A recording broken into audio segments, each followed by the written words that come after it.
Hello, नमस्कार, आदाब, सत श्री अकाल और अस्सलाम वालेकुम। मैं हूं मोहम्मद अहमद काज़मी, लेकर आया हूं आपका पसंदीदा कार्यक्रम आपके रूबरू। विदेश की खबरें करते-करते देश के अंदर की बहुत सी खबरें छूट जाती हैं, इसका मुझे एहसास रहता है। और इस वक्त 2 राज्यों में इलेक्शन हो रहे हैं, जिसमें महाराष्ट्र सबसे अहम है। वहाँ पर क्या कुछ हो रहा है? इसमें इस वक्त जिस तरह से कैंपेन चलाई जा रही है, बीजेपी एनडीए की तरफ से और इंडिया अलायंस या एमवीए की तरफ से, वो क्या कुछ है? क्या मुद्दे हैं? क्या रुझान रह सकता है? और पार्टियों से इधर-उधर जो भागे फिर रहे हैं कैंडिडेट, बागी हो गए, कुछ लोगों को निकाला, कुछ लोगों को लिया, ये सब कहानी क्या कुछ चल रही है, इस पर हम बात करेंगे। और उसके अलावा कैंपेन में जो सरकार में है वहां पर उनको सरकारी सिस्टम कितना मदद दे रहा है और जो अपोजिशन में है उनके लिए कितनी रुकावटें खड़ी की जा रही हैं, वो भी समझना बहुत जरूरी है। आरएसएस किस तरह से इलेक्शन जीतने के लिए अपनी स्ट्रेटेजी बदलती है, आइडियल लीडर्स को बदलती है, आखिर क्या कुछ है। और डोनाल्ड ट्रंप के अमेरिका में जीतने के बाद भारत पर क्या असर पड़ सकता है, भारत की सियासत पर। हमें आपको याद रखना चाहिए कि मोदी जी एक बार अमेरिका में जाकर के भारतीय जो वहां रहते हैं उनके सामने नारा लगा चुके हैं, अब की बार ट्रंप सरकार। हालांकि उस वाले इलेक्शन में वो हार गए थे।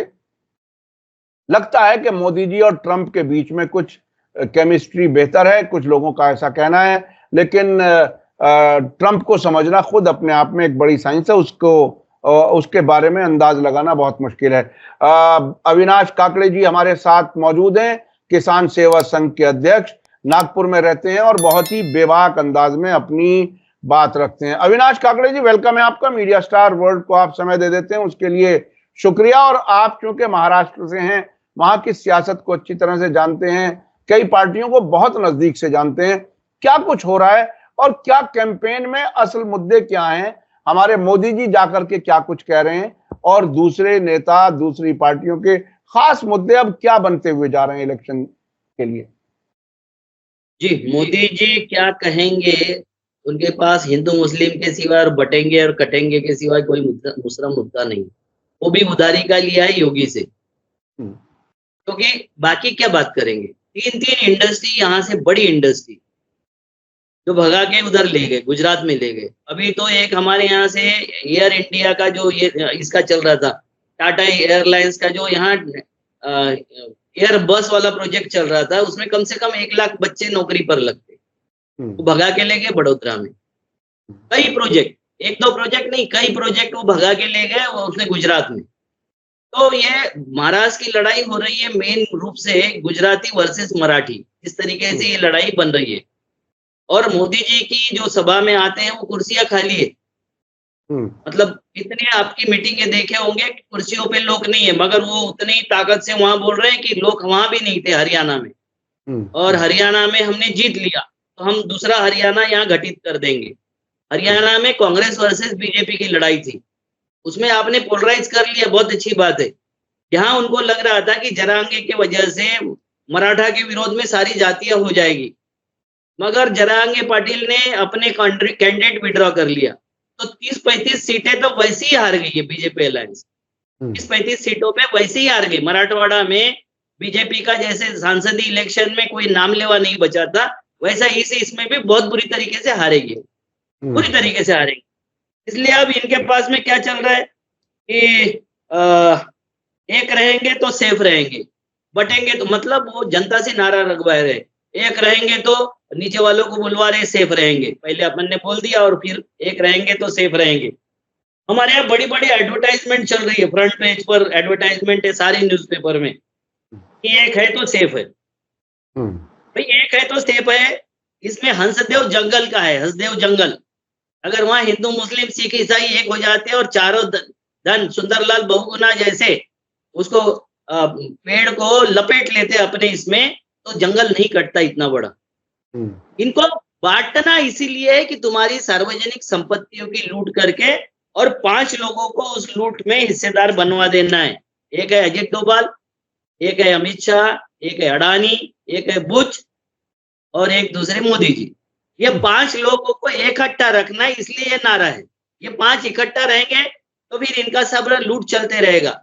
आपको बता देता हूँ, झारखंड में भी यही कर रहे हैं। क्यों? क्योंकि अडानी को सबसे बड़ा कॉपर का प्रोजेक्ट गुजरात में लगाने की परमिशन दे दिए। गुजरात में कॉपर नहीं है, मगर प्रोजेक्ट वहां लगेगा। मध्य प्रदेश, झारखंड और छत्तीसगढ़ से पूरा का पूरा उनको चाहिए कॉपर, और वो कॉपर वहां फिनिश प्रोडक्ट करके वो बेचेगा, और उसके लिए उनको सत्ता चाहिए। उसके लिए वहां उनको सत्ता स्थापित करना है, और उसके लिए वो बताएंगे बांग्लादेश मुसलमान आ गए, फलाने हो गए, ईसाइयों ने नामांतरण धर्मांतरण कर लिया, इतने जिले ईसाइयों के युक्त हो गए, शेड्यूल 5 लगेगा कि शेड्यूल 6 लगेगा। उसके लिए उनको भड़का देना, उनके आपस में झगड़े करवा देना, ये इनका धंधा है।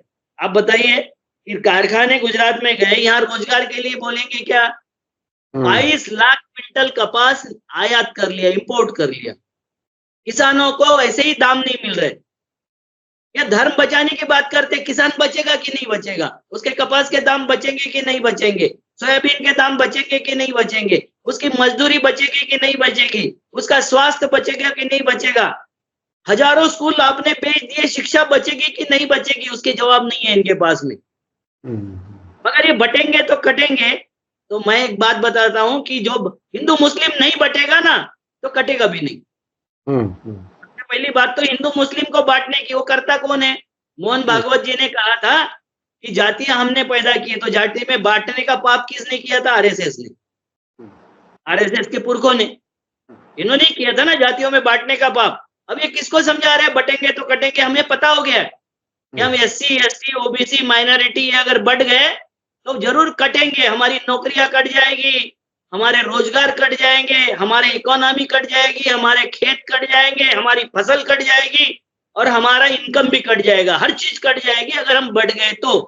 हमको यह ध्यान रखना पड़ेगा कि हमारे बेसिक इशू क्या है। तो बेसिक इशू है हमारे बच्चों को बचाना। हमारे बच्चे मस्जिदों पर चढ़ रहे, हमारे बच्चे मस्जिदों के सामने, चर्चों के सामने ढोल नगाड़े लगा के नाच रहे। इसमें किसी का इनका बच्चा नहीं है, इनके किसी रसूखदारों का बच्चा नहीं है।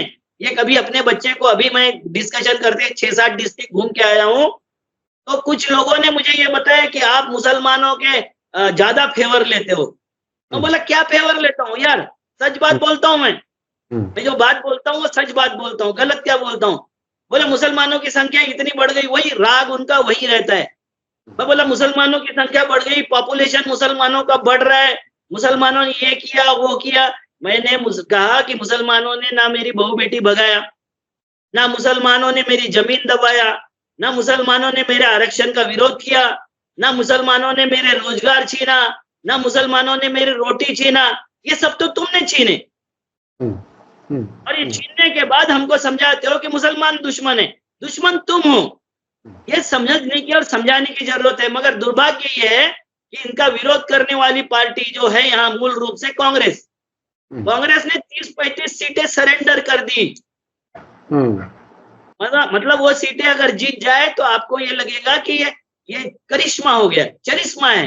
क्योंकि बड़े नेताओं ने अपनी सीट सेव करने के लिए 2-4 सीटें ऐसी ही छोड़ देते, उन्होंने बताया उसको कैंडिडेट को दे देते और उनका सेव कर देते पैसे। जैसे शिवसेना ने भी ऐसा किया है, बहुत जगह शिवसेना ने इस तरीके से कैंडिडेट उतारा है कि जिनकी कोई हैसियत नहीं है। जैसा सांगली में हुआ था कि इनका ऑफिशियल कैंडिडेट बहुत छोटा मैंने वोट लिया था, और इंडिपेंडेंट कांग्रेस का जो विद्रोही था वो जीत के आया था।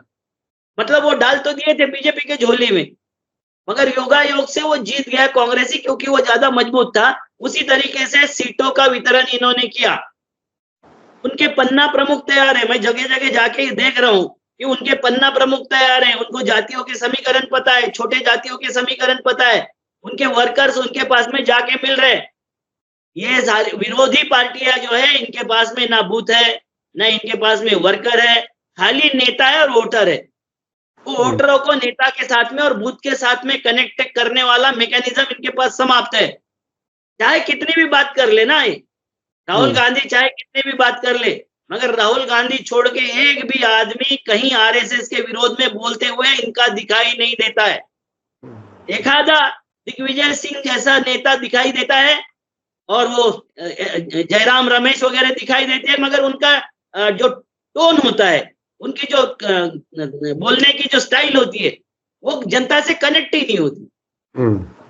जनता के बाद में इस तरीके से वो बात करते हैं, इस तरीके से जनता को समझाने का प्रयास करते हैं कि उनको सब लोग बोलते हैं अरे ये तो इनका दिमाग खराब है, ये इसी तरीके से बात करते। तो भाई पहले अगर जीतना होगा आरएसएस को और बीजेपी को अगर हराना होगा तो उनके माइक्रो मैकेनिज्म को समझना पड़ेगा। वो मैकेनिज्म नहीं समझोगे तो एक आध बार हार जाओगे, रिएक्शन में हार जाओगे, उनकी एंटी इनकम्बेंसी है, हार जाओगे, जीत जाओगे, वो हार जाएंगे। मगर जमीन पे उनका आदमी मजबूती के साथ खड़ा है जो तुम्हारा नहीं है। तुम्हारे पास में जमीन पे मजबूती के साथ खड़े आदमी कोई नहीं है। मैं नरेंद्र मोदी साहब का तो मुझे आश्चर्य लगता है। अच्छा, मैं कांग्रेस के शहजाद बीच में रुक करके मैं थोड़ा सा एक चीज याद दिलाना चाह रहा हूँ। जैसा कि आपने विपक्ष के बारे में बताया कि कुछ सीटें बाकायदा छोड़ दी गई बीजेपी के लिए, कमजोर कैंडिडेट पहुंचा दिए गए। मुझे याद आ रहा है कि पिछले जो 10 साल वाली जो सरकार थी मोदी जी की, अब तीसरी बार है ये, इसमें कई बार पार्लियामेंट के अंदर कुछ कानून पास करने में विपक्षी दलों ने एब्सेंट रह करके बीजेपी के मर्जी के कानून पास कराए और उसमें बाकायदा फ्लोर मैनेजमेंट नाम की जो कोई चीज होती है उसकी वजह से कुछ लोगों का कहना है कि विपक्ष भी देश में जनतंत्र प्रजातंत्र को कमजोर करने में सहभागी बना हुआ है, हिस्सेदार बना हुआ है। तकरीबन वही बात आप रिपीट होती हुई ग्राउंड पे दिखा रहे हैं। देखो, मैं आपको बता रहा हूं कि कांग्रेस में डॉक्टर राजेंद्र प्रसाद और मदन मोहन मालवीय, इन्होंने गांधी के हत्यारों को बचाने का काम किया था। आप समझ लो, हिंदू लॉ जो आने वाला था वो हिंदू लॉ का विरोध करने के कारण बाबा साहब आम्बेडकर ने रिजाइन दिया था। उस हिंदू लॉ का विरोध ये दोनों ने लॉबिंग करके करवाया था। जब नेहरू जी ने 52 में उस बारे में वोट मांगा हिंदू लॉ पे, और उस पे वोट मांग के फिर 52 के बाद बना हिंदू लॉ। तो ये आरएसएस की जो विंग है, जो स्लीपर सेल है, वो कांग्रेस में विद्यमान है। स्वतंत्रता आंदोलन थे, वो तो गांधी का एरा था, नेहरू का एरा था, इंदिरा जी का एरा था। उस एरिया में इनका बहुत ज्यादा ये नहीं रहा। मगर राजीव गांधी जी के हाथ से वो मस्जिद तो इन्होंने करवा दिया ना, उसमें झगड़ा करवा दिया, क्योंकि शाहबानो प्रकरण आया, उसका उन्होंने बता दिया किसी आरएसएस के संगी ने कि इसका जवाब तो ये हो सकता है कि आप उसमें मूर्तियां रखवा दो, ताला खुलवा दो। तो ये नहीं होता है। एक धार्मिक उपद्रव के पीछे दूसरा धार्मिक उपद्रव करना ये उपाय नहीं हो सकता है। जो उपाय गांधी जी ने किया था, जो नेहरू जी ने किया था, जो इंदिरा जी ने किया था, इनकी नकेल कस दी थी, वो नहीं कर सके दुर्भाग्य से। ये राहुल गांधी करने का प्रयास कर रहे हैं, मगर उनके पास में इतने स्लीपर सेल है, इतने ज्यादा स्लीपर सेल है। उनको अगर राहुल गांधी ये वर्तमान कांग्रेस को लात मार के बाहर कर देता और अगर अपनी कांग्रेस स्थापित कर लेता तो इनसे ज्यादा सक्सेस मिल जाता था, इससे ज्यादा सक्सेस मिल जाता। नए लड़कों के साथ में अगर शुरू करते और अपने आइडियोलॉजी के लोगों को ढूंढ के शुरू करते तो ज्यादा सक्सेस मिलता था। ये मेरा दावा है, क्योंकि वो तो ईमानदारी से कर रहे हैं, वो ईमानदारी से विरोध करते हैं, उसके लिए केस झेलते हैं, उसके लिए उनकी सदस्यता समाप्त हो जाती है, उनके लिए उनकी सुनावनी होती है, वो सब कुछ करते हैं।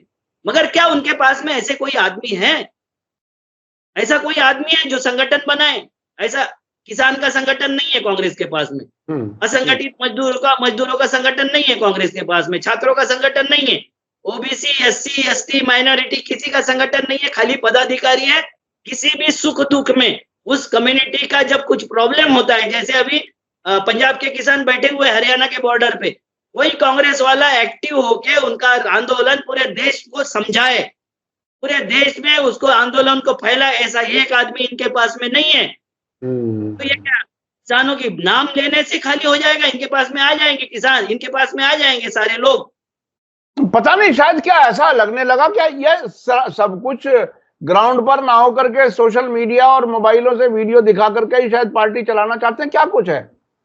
आप मुझे बताइए कि नरेंद्र मोदी जी आके महाराष्ट्र में भाषण देते कि वो कांग्रेस के शहजादे, अब ठीक है कांग्रेस के शहजादे है, वंश परंपरा से चौथी पीढ़ी के वो नेता है, मुझे मान्य है, मगर बीजेपी के भी इसमें कितने सारे, मेरे हिसाब से 55 से 60 कैंडिडेट है कि जो बड़े रसूखदार बाप की या दादा के पोते हैं या बड़े बाप के बेटे हैं या किसी की बीबी है, ऐसी बीबी और भांजे समझ लो तो 100 से ज्यादा कैंडिडेट बीजेपी के हैं। अब वो शहजादे है कि हरामजादे है? ये सवाल पूछना चाहिए ना। कांग्रेस के किसी नेता ने, बड़े नेता ने उसके ऊपर टूट पड़ना चाहिए नाम लेके। इनकी फटती है नाम लेने में, इनको डर लगता है, क्योंकि हर एक के ऊपर कोई ना कोई आरोप है, और आरोपित होने वाले नेता कभी विरोधी पार्टी पर हमला नहीं बोलते।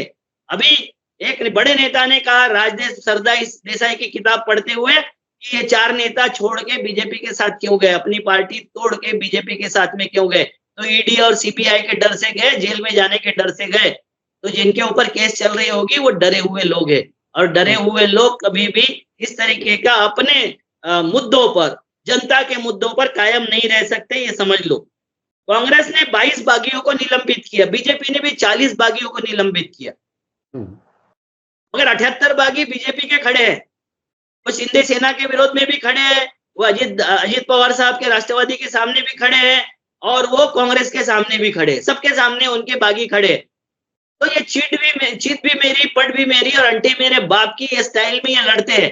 जैसा 120 कैंडिडेट उन्होंने वहां हरियाणा में खड़े किए थे विद्रोही, अपने खुद के 90 और 120 बाहर के, मतलब इन्होंने टोटल वहां 210 कैंडिडेट खड़े किए थे 90 कैंडिडेट के लिए। वैसे महाराष्ट्र में 5 तरीके से ये लड़ रहे। कहीं पर मनसे खड़ी है, मनसे को इन्होंने खड़ा कर दिया। उसके बाद में उन्होंने जो संभाजी राजे छत्रपति है और बच्चू कडू जी का एक गठबंधन है, उनको खड़ा कर दिया। दूसरा एक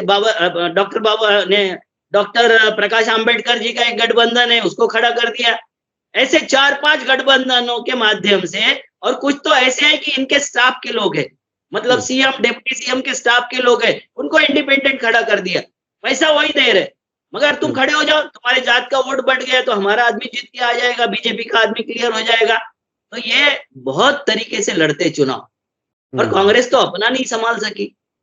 हाँ, तो ये जाहिर है इसमें चांसेस कम हो जाते हैं, क्योंकि वहां तो वोट बांटने का भी इंतजाम है, अपने लोगों को भी खड़ा करने का इंतजाम है, और उधर जो है वो अपने लोगों को भी सही से खड़ा करने का और या टिकट देने तक का इंतजाम नहीं है, और बीच में तो लोग हैं ही नहीं जो पार्टी को चला सकें। ये वाकई बड़ी अफसोसनाक है। बताओ इससे क्या हो गया है कि हमारे महाराष्ट्र पर 2014 में 54,000 करोड़ रुपए का कर्जा था, अब 10 लाख हजार करोड़ रुपए का कर्जा हो गया। 10 लाख करोड़ किसको बोलते? देखिए, ये आपकी इस बात से कुछ अंधभक्त बगैर दिमाग लगाए ये भी कह सकते हैं कि सब तरक्की तो हुई, 54,000 से जो है वो 10 लाख करोड़ हो गया। वो ये नहीं याद दिलागा कि ये कर्ज है। इस महीने में टीचर के पेमेंट नहीं हुए। हाँ, 2 महीने से टीचर के पेमेंट नहीं हुए। वो जो मंत्रालय है उसके कर्मचारी बोल रहे थे कि अगले महीने में हमारा पेमेंट नहीं होगा। पहली बार हुआ कि महाराष्ट्र जैसा स्टेट जो वर्ल्ड इकोनॉमी और भारत की इकोनॉमी का कैपिटल समझा जाता है, वो दिवालिया घोषित होने जा रहा है। आप समझ लीजिए, डेवलपमेंट किसको बोलते हैं आप? कौन सा डेवलपमेंट है? रास्ते बना देना ये इंफ्रास्ट्रक्चर है, और रास्ते अडानी अंबानी के लिए बनते हैं। हमारा दूध और सब्जी और अनाज लूटने के लिए बनते हैं, हमारे किसी काम के नहीं है रास्ते। एक रास्ते पर यहाँ से अगर दिल्ली तक चले जाओ तो 2,000 रुपए हमको टोल लगता है। ये और जमीन हमारी, मजदूर हमारे, सीमेंट हमारे देश का, कंक्रीट हमारे देश का, गिट्टी बोल्डर सारा हमारे देश का, और किसी व्यापारी को दे के तुम बना रहे हो और उसमें इतने सारी वसूली कर रहे हो। एक व्हीकल वाला कितने टैक्स देता है ये देख लीजिए। किस तरीके से हमारी इकोनॉमी चल रही है, किस तरीके से हमारा यानी अंधानुकरण हम कर रहे हैं, इसका ये मामला देख लीजिए। अभी इतने, इससे ही 10 लाख करोड़ का कर्जा हो गया। अभी एक पार्टी बोल रही है हम 2100 रुपए करेंगे, मतलब किसानों को सम्मान निधि 500 रुपए, और उसके बीवी को अभी दे रहे 1500 रुपए। एक पार्टी बोल रही है कि 2100 देंगे, दूसरी बोल रही है 3000 देंगे। पैसे कहाँ से लाएंगे? ये रेवड़िया बांटने का उपक्रम ये कब तक चलेगा, और इससे देश कैसे चलेगा, मुझे नहीं समझ में आ रहा है। हमारे 500 आपने रास्ते बनाने की जो बात की, मुझे याद है, देखिए मैं कुछ बाहर के विदेशी डिप्लोमेट्स वगैरह में भी एक राब्ता मेरा रहा है, अमेरिका में गया हूं। वो एक बात कहते हैं कि जो विदेशी कंपनियां हैं, खासतौर पे पेप्सी, ये वो सब, गांव-गांव तक पहुंचाने के लिए उन्हें अच्छी सड़क चाहिए। मतलब उन विदेशियों को भी एक तरह से सपोर्ट करने का, उनका कारोबार फैले, उसका वो भी एक एंगल है इन सड़कों के बनाने का। तो वो अपना कारोबार चाहते हैं गांव देहात। इस देश में अंग्रेजों ने इस देश में रेल इसलिए नहीं लाई थी कि हमको सुविधा हो, इसलिए लाई थी कि उनको रॉ मटेरियल ले जाना आसान हो और उनका फिनिश प्रोडक्ट हमारे गांव-गांव तक पहुंचे।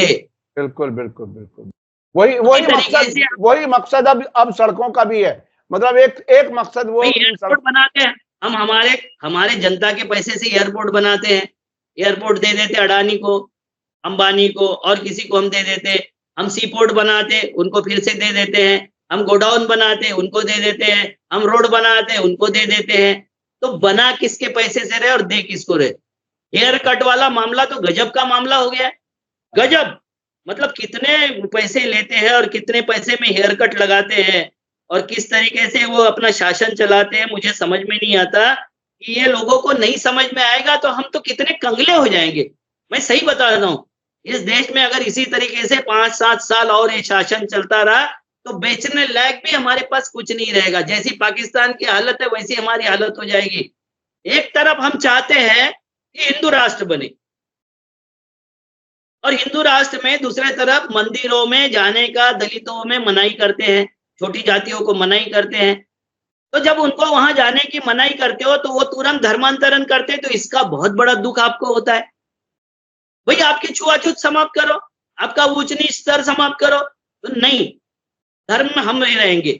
मतलब हमारे राष्ट्रपति को तक भी हमारे मंदिरों में बख्शा नहीं जाता, क्योंकि एक राष्ट्रपति हमारे दलित थे, दूसरे राष्ट्रपति हमारे जो है वो आदिवासी है। दोनों को जगन्नाथ मंदिर में नहीं जाने दिया गया।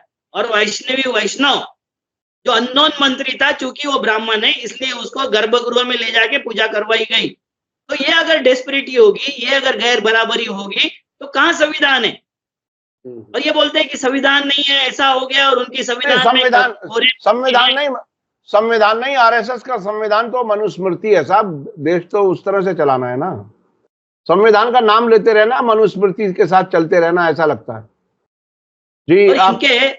आप इनके चरित्र सर्टिफिकेट देने वाला कौन है? कि जिसकी बीवी हिमंत बिश्वा शर्मा, जिसकी बीवी 10 करोड़ के घोटाले में, वो उस वक्त का घोटाला हुआ था ना बंगाल का, उस घोटाले में जो लिप्त है, जिसके ऊपर बीजेपी ने वहां की विधानसभा नहीं चलने दी इतने साल, और वो हमको नैतिकता सिखाते हैं, वो हमको चरित्र सिखाते हैं, वो हमको बटेंगे तो कटेंगे सिखाते हैं, वो हमको वहां बताते कि इतने मुसलमान आ गए, मुसलमान आए तो बीएसएफ भी आपके पास में, फौज भी आपके पास में, होम मिनिस्ट्री भी आपके पास में और सीएम भी आपके पास में, उनको क्यों नहीं बाहर भेजा, उनको क्यों नहीं ढूंढा आपने? तो ये सब जो फ्रॉड है, ये फ्रॉड लोगों के हिस्से में सबका सब। मतलब ये गौरक्षकों के लिए क्या है, किस तरीके के गौरक्षक है, किस तरीके के मूर्ख लोग हैं जो मस्जिदों पे चढ़ के नाचते हैं, उनके सामने ढोल लगाते हैं।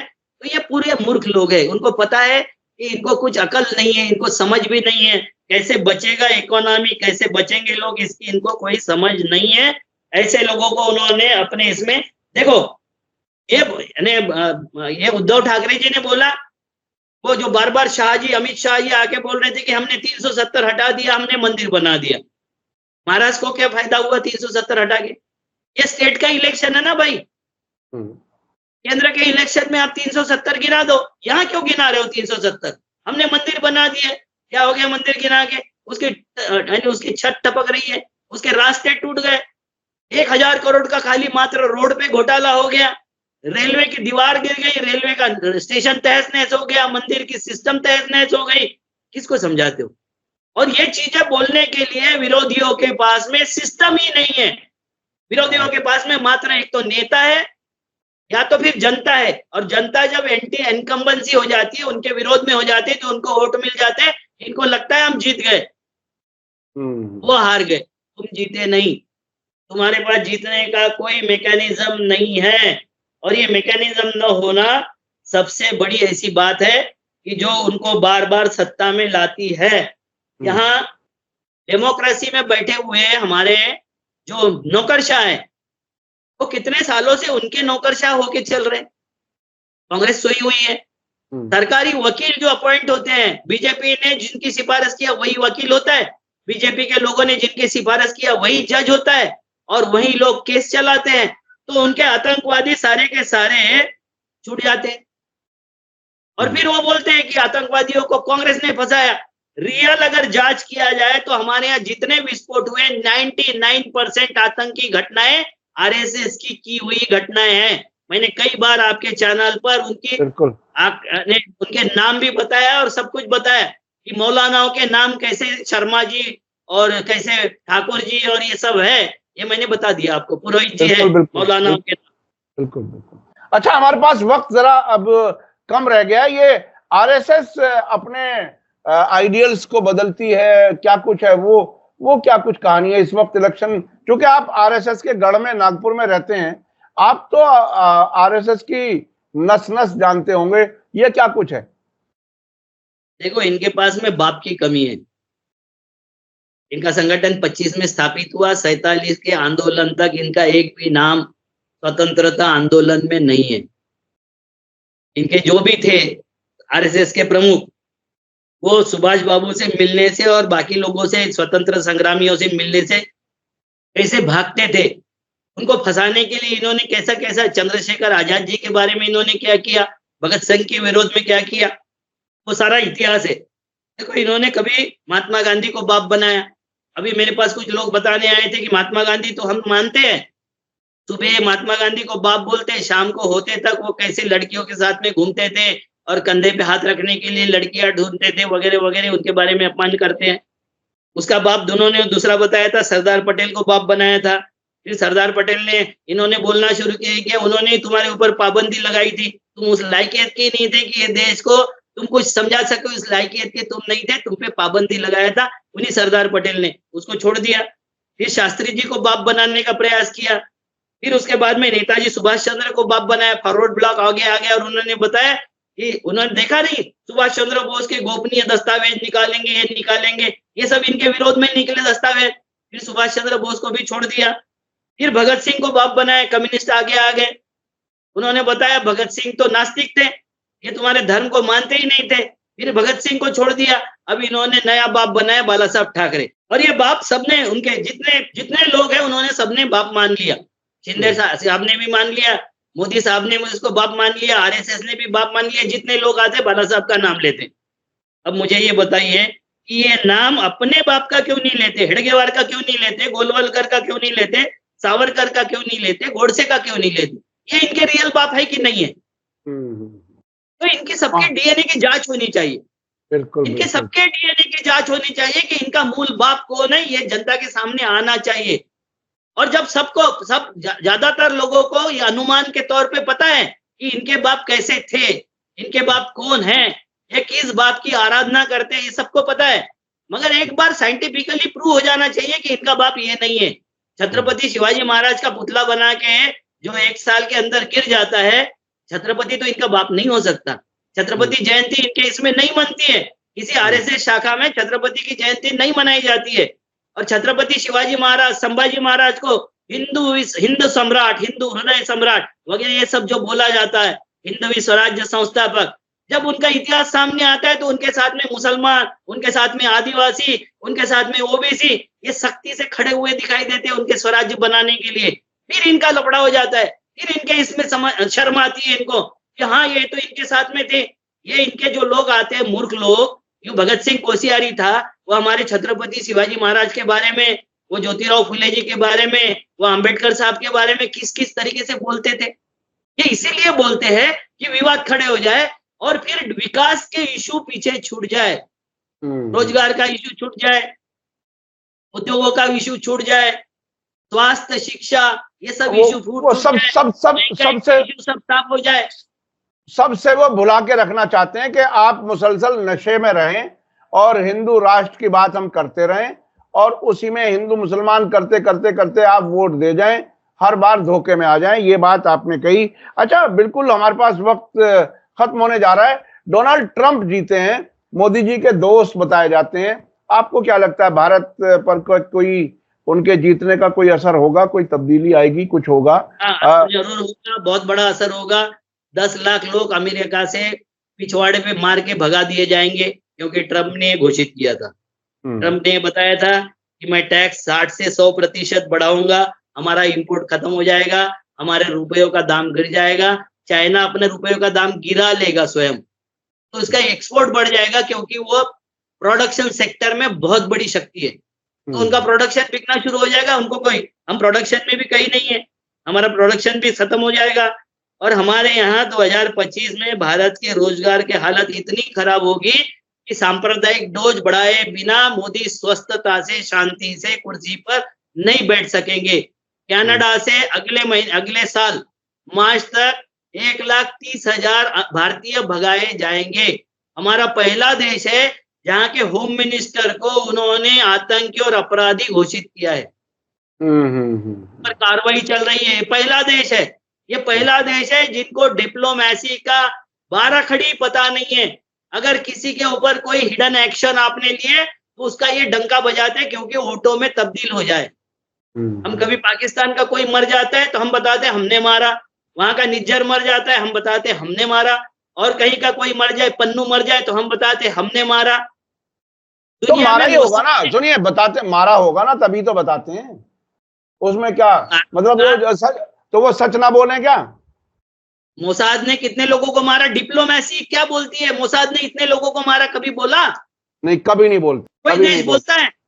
कोई नहीं कोई बोलता। देश ऐसा हाँ, बोल तो सकता है? ये वोट लेने के चक्कर में हर कुछ कर जाते हैं, शायद इन्हें पता भी नहीं चलता कि हम ये गलत कर रहे हैं। हर कुछ नहीं, हरकत कर जाते, हरकत। क्योंकि इनको ना तो इकोनॉमी समझती है, ना इनको डिप्लोमेसी समझती है, ना इनको शिक्षा का कुछ समझता है, ना इनको स्वास्थ्य का कुछ समझता है। इनको इतना ही समझता है, ये आटा बेसन मांगकर जीवन यापन करने वाली कम्युनिटी को ये लगता है कि देश के लोगों को 5 किलो अनाज दे दो, आटा बेसन दे दो, ये खुश रहेंगे, बाकी लूटने के लिए हम हैं। ये बिल्कुल ऐसा ही हो रहा है, बिल्कुल ऐसा ही हो रहा है। हमारे पास असल में वक्त खत्म हो रहा है, तो ये नतीजा है कि आम जनता को 5 किलो अनाज दो और उनको इसी नशे में मस्त रखो, हिंदू मुस्लिम कभी कुछ। हाँ, देखिए कि घर से अगर निकले तो हर जगह इनको दाढ़ी वाले वक्फ बोर्ड दिखाई देते हैं। जी जी, बिल्कुल बिल्कुल। ना प्रचार चल रहा है कि आपके घर में आके वक्फ बोर्ड झंडा गाड़ देगा। अबे पागल हो गए, ऐसे कैसे गाड़ देगा? अब से पहले कितनी जमीनों पर सरकार ने भी और प्राइवेट लोगों ने भी वक्फ की जमीनों पर कब्जा किया हुआ है। कहा यह जाता है कि सुप्रीम कोर्ट तक जो बनी हुई है ये वक्फ की जमीन में बनी हुई है। और बहुत से अभी इस वक्त जहां मैं बैठा हूं, यहां से 2 किलोमीटर के अंदर सीबीआई हेडक्वार्टर के बराबर में एक बिल्डिंग इस वक्त बन रही है जो वक्फ की जमीन पर है, और उस पर कुछ लोगों ने आवाज उठाई और शायद वो भी पैसा लेकर के बैठ गए। मुसलसल हर तरफ लूट का बाजार है, जहां से जो हाथ लग जाए उसको छीनो झपटो। जी, ये वक्फ बोर्ड, ये भी एक जिहाद है, जमीन जिहाद है। लव जिहाद तो फेमस है। अब रोटी पे थूक के देने वाला एक रोटी जिहाद है। उसके बाद में मुसलमान पूरी मस्जिद सर पे उठा के पूछ रहा है कि भैया इसमें भगवान क्यों बैठा दिए, मगर मस्जिदों में जाके कब्जा करके भगवान बैठाना या उसको तोड़फोड़ करना, ये भी एक जिहाद हो गया है। और मुसलमान वाले अब तो आरक्षण जिहाद भी करने लग गए, आईएएस एग्जाम में भी जिहाद करने लग गए। तो पढ़ रहे हैं तो वो भी जिहाद है, पढ़ना भी छोड़ दें तो ये पढ़ना लिखना तो काम नहीं है। मुसलमानों का काम है क्या? अब्दुल है वो तो बिल्कुल नहीं है। उसे पंक्चर लगाना चाहिए। हाँ, हमारे जो है वो आपके मस्जिदों के ऊपर करेंगे, गौरक्षा करेंगे, रास्ते पर दौड़ेंगे, मारकाट करेंगे।